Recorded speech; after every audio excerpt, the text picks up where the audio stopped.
There were 3 Real Madrid red cards after the final whistle in Saturday's 3-2 Copa del Rey.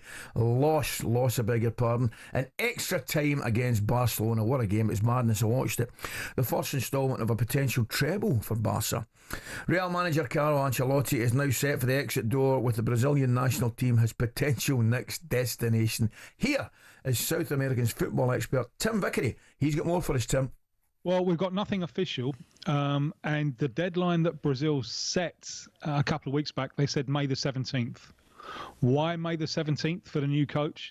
Because they've got World Cup qualifiers at the start of June, and obviously you have to have a squad called up. And if he doesn't stay on for next season, if Real Madrid don't want him for next season, then Brazil want him now. So I would imagine that this news from the Athletic is fairly solid. As we understand it on this side of the Atlantic, negotiations are still taking place, with Brazil wanting a deal that will take Ancelotti up to 2030. Okay, join us more on this is European football expert Kevin Hatchard. Kev, a very good morning, mate. How was your weekend? It was very good. Liverpool won the league, so that was a big part of it. Good man. And worked on the Bundesliga as well, on the title race, which is still limping along.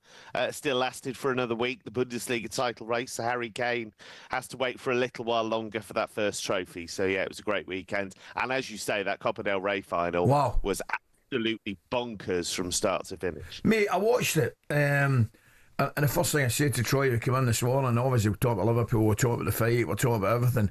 However, I can't remember seeing a player like Rüdiger completely and utterly losing it. And I mean, as a spectacle, they've thrown up some brilliant games, the two of them, over the years, and that was another one.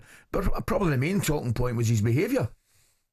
Yeah, and I think it carries on a theme because Real Madrid have been exceptionally critical of referees this season, to the point where they've been writing public letters to the federation to talk about how they feel they've been victimised.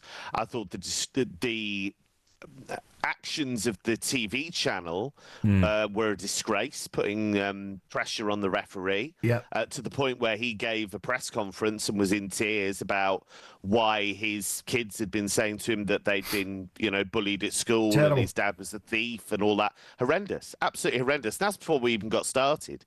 So, and the irony here is that for anybody who didn't watch the game, in normal time, at the end of normal time, Rafinha went down in the box and a penalty was given, and that would have won Barcelona the game in normal time. And the referee went over to the monitor, was advised to go to the monitor, and then actually booked Rafinha for diving and gave the decision Real Madrid's way.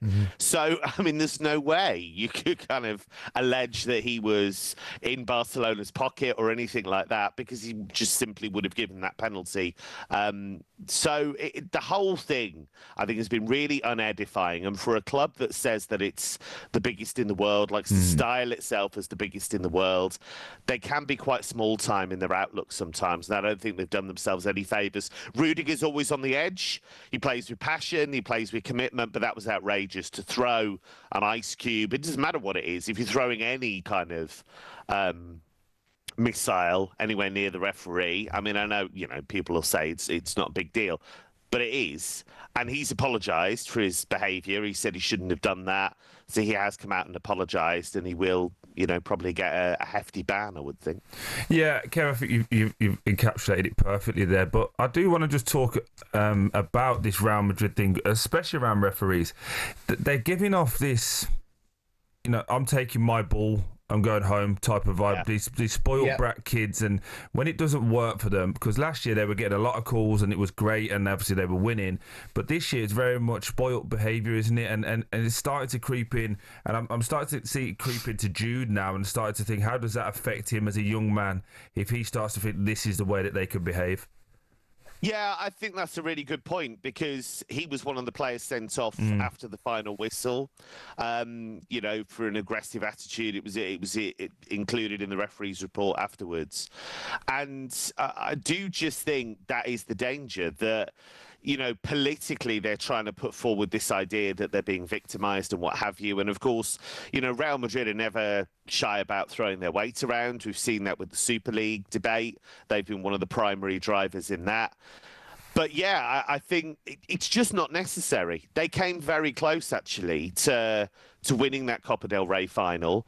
But I think there's a little bit of embarrassment in here as well, because they've been beaten 3 times now by Barcelona, and they've been beaten by them in 2 finals. So they were absolutely destroyed in the league Clásico. Yes. They've got another one coming up in Barcelona.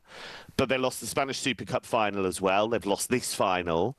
They're out of the Champions League. Barcelona are still in it. They're 4 points behind Barcelona in the title race. So, yeah, I think for Jude, I think it's about, trying to... I mean, he plays on the edge as well, but it's about trying to stay true to his game and not get swept up in all this, because they don't need to do it. I mean, the problems in the team are quite clear. Eder Militao's been out pretty much the whole season. They really miss Dani Carvajal. Yeah. His leadership, his kind of... Sorry, Kev, but even Carvajal, if you remember, with the Saka stuff... He was out of order, Carvajal. Completely. Completely. But, I mean, he's always been a guy that kind of is on the edge like that. So, but they have really missed him. Because I agree with that. For 2 reasons, actually. Not just because of his ability at right back and his leadership and, that Champions League final, for example, perfect Carvajal moment, comes up with a goal when they're under the pump. But because he's not been there, they've either played Lucas Vázquez, who's a converted winger, or they've dragged Valverde out in midfield. And that's been the killer, really, because you need him in midfield because he makes such a difference there. So... that's the clear problem, rather than any overarching refereeing conspiracy.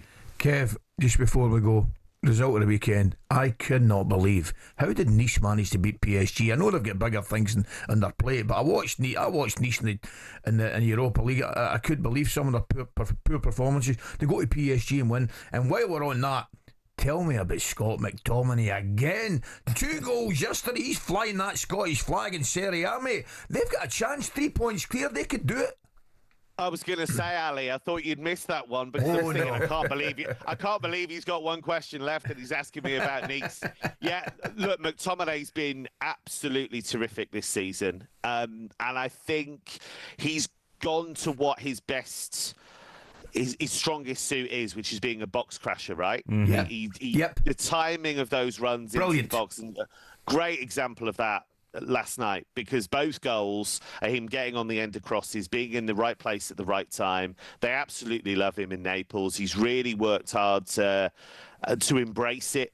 And he scored 5 of their last 6 goals. Amazing. And this is crunch time. This is, I mean, a couple of games ago, they were 3 points behind Inter. Now they're 3 points ahead, because Inter have had a nightmare. They've lost at Bologna, at home lost to Roma. Home, Dumped out the Coppa Italia by Milan in midweek. So they've taken advantage. So they're in pole position, and he has been an enormous part of that. Yeah, we're running out of time, but again, worth a mention, Ranieri at Roma. His recent results have been nothing short of remarkable. You enjoy the football this weekend, mate. Massive, bigger part of this week. What a week we've got coming up, Kev. Thanks for your time. talkSPORT Breakfast, waking you up Monday to Friday morning from 6 a.m. on AM, on DAB, via the talkSPORT app and on your smart speaker. talkSPORT.